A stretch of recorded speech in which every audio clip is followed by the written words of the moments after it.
Good morning, Sri Lanka. Welcome back to the show. If you just tuned in, well, you missed a very, very interesting segment before. But if you were with us from the beginning, you might be already knowing that we're talking about wedding attire. Today, it's a very interesting show today, especially for us girls, right, Maya? Yeah, so we were just discussing during the break that when it comes to a wedding day, when it comes to your wedding day, Maya, what's the first thing that comes into your head?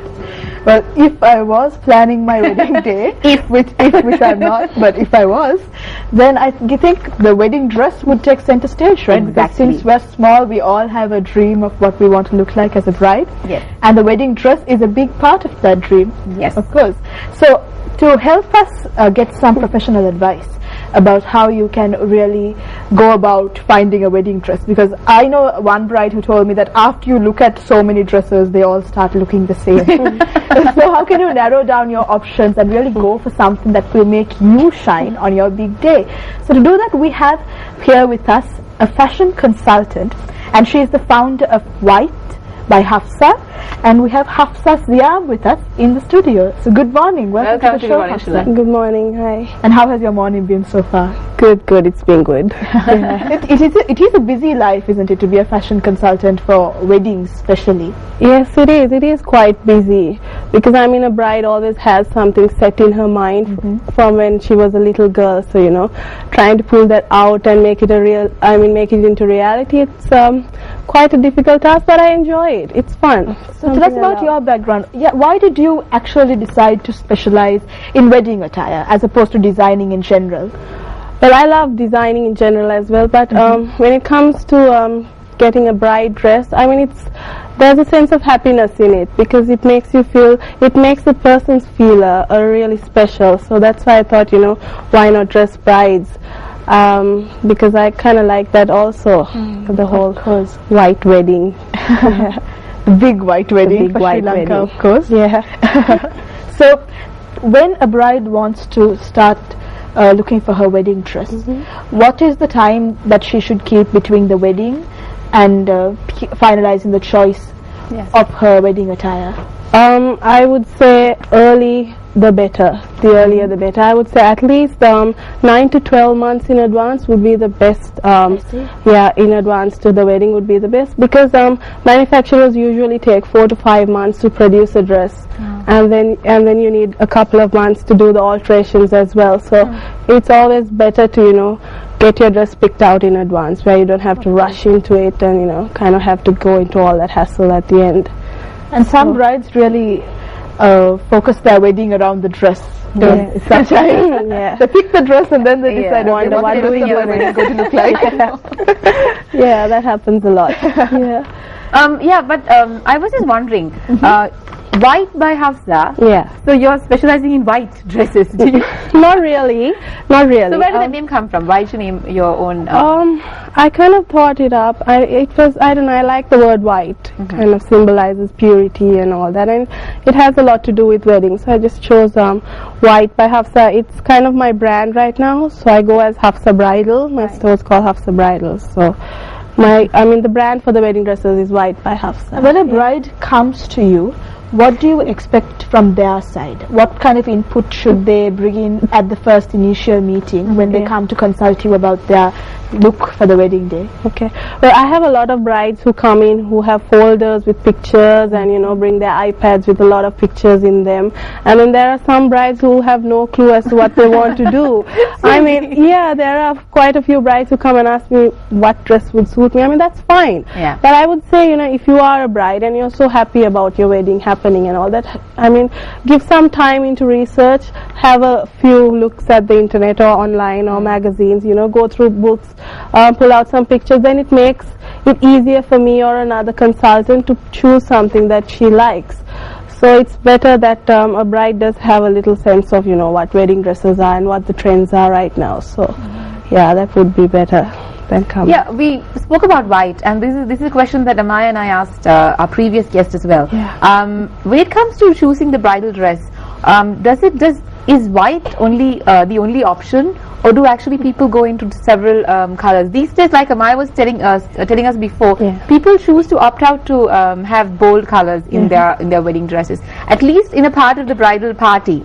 I've seen bridesmaids with floral prints, on their dresses and stuff like that. So what kind of idea would you recommend? Well, white is not necessarily the only color, really, because white came into this whole wedding. The term white wedding was brought about by Queen Victoria. She was the first person to, have a dress done in white lace. So that's through history, that's how it came down. So, I mean, people from that day on started wearing white, and mainly because it symbolizes purity. But not necessarily. I mean, it depends on the bride's personality. If she has a vibrant, kind of personality, she doesn't have to opt for white. There are people going for shades of blush and blues and lavender.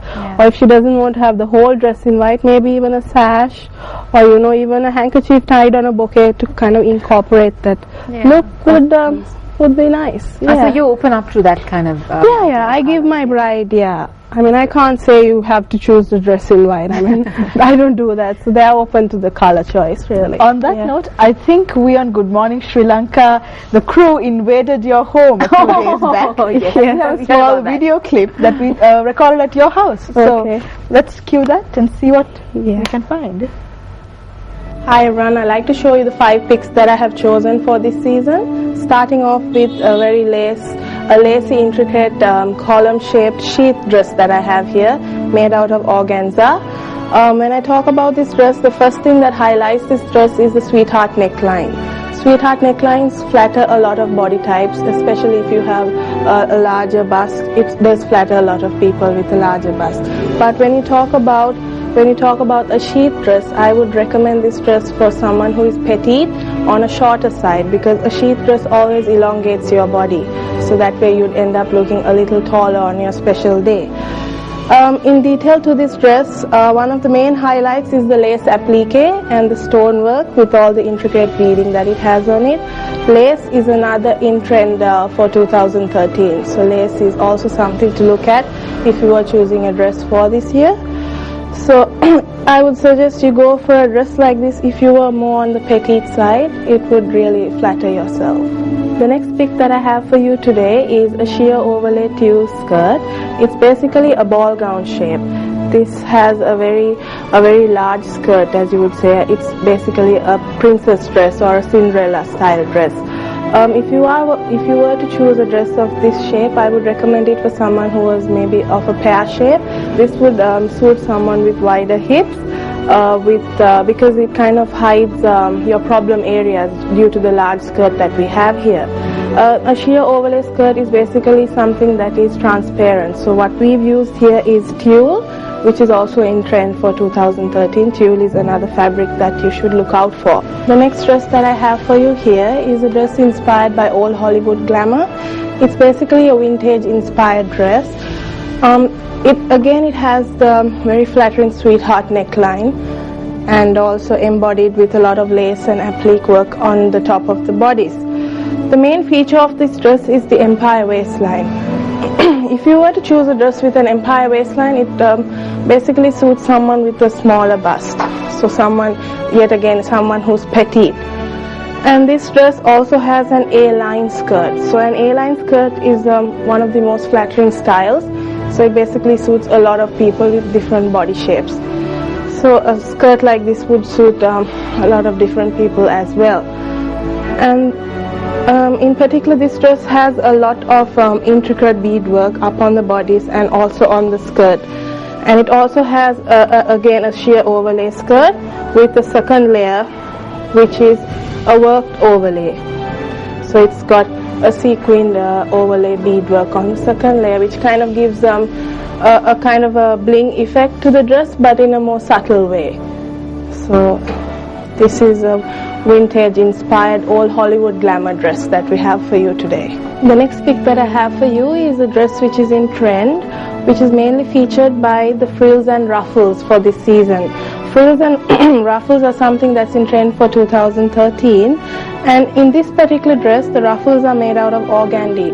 So it's kind of like a soft, hard kind of feel. It's not the very soft, romantic feel of, maybe a lace ruffle that you would get. And another main feature of this dress when we talk about the bodice is that it's got a draped bodice, which is something new. So it's got kind of a crisscross draping going on the bodice, as well as a little bit of the lace applique and details on the dress as well. Another feature of this dress is that it's not at the natural waistline, it's a very low drop, so it's kind of a low waisted dress. It's starting somewhere around your thigh, so it's quite flattering if you want to maybe show off your curves, or if you have an hourglass figure, this would be an ideal dress for you. And another feature of this dress is that it has a trail which kind of is the ruffles elongating into maybe a semi-cathedral length trail. Also very flattering if you were to walk down a long aisle. A trail would be ideal to you. So I would suggest someone with, someone who wants to highlight their curves, someone with an hourglass figure, go for a dress that is low-waisted and maybe more in trend to a mermaid style dress, and also a longer trail always works best for a lot of brides. The next dress that I have for you is a dress which is in tiers. It's a layered dress which has alternating layers of crushed organza as well as lace in between. The trend that's in this particular dress is the crushed organza as well as the tiers. That is something that is to look out for this year. And another particular thing that I would like to highlight in this dress again is the empire waistline, which also has the intricate beadwork going across the bodice. So it kind of flatters someone with a smaller bust. And then again the A line, the drop which causes a shape that looks like an A, flatters a lot of body shapes as well. Another particular feature that this dress has is that it has a bolero or a wedding jacket, which has the flexibility where you can take the jacket off and then you can put it back on. So the bride chooses when she can maybe take a photograph with the bolero on, or when she wants to take the jacket off, maybe when she feels a little uncomfortable. So this particular dress has that feature as well. And it also has a very long trail at the back, which also goes along with a lot of tiers and a lace overlaid trail as well. And I've chosen a mantilla veil for this particular dress because mantilla veils are a Spanish influenced veil. It's also another veil that is in trend for this season, and something that a lot of brides like to wear on their special day, because it kind of makes you look like a bride. It makes you look a lot pretty on the day. So something to look out for is a mantilla veil as well. These are a few suggestions that I have for a bride-to-be to have in mind before going out to look for a dress. The first thing that I would advise is the time factor. It takes a lot of time to get a wedding dress done, so it's always best to go ahead in time, maybe about 6 to 9 months in advance of the date of your wedding. That always helps, and it gives a lot of time for the manufacturer to process your dress and get through alterations as well and have the dress ready for you in time. The next main issue when it comes to choosing a wedding dress is the shape of the dress. So you've always got to be aware of your body type and your body shape. Sometimes you do like a dress which would not always flatter your shape of the body. So it's always best to maybe listen to your bridal consultant, because they always know what's better, and they've got a lot more experience. So it's best if you could be open to suggestion and listen to your bridal consultant as well. Another tip that I could give you is always have in mind of your venue. If it was a beach wedding, you wouldn't want to wear a dramatic ball gown dress with a long trail and a cathedral veil down the beach, which is quite hassle. So it's always best to stay focused on your venue as well. Another tip that I could give you is be aware of the silhouette of the dress and the style of the dress. At the end of the day, it's a dress that you're going to wear on your special day, so you've got to love what you're wearing. So go in for something that you feel you would be comfortable in. Try them out, see if it works out, and then choose the dress. And never settle for something that someone says, yes, you look good in. Always settle for something that your heart says, yes, this is the one for me. And if it does look good on you, you're going to shine 10 times better on your special day. So those are a few tips that I could give you on choosing your dress.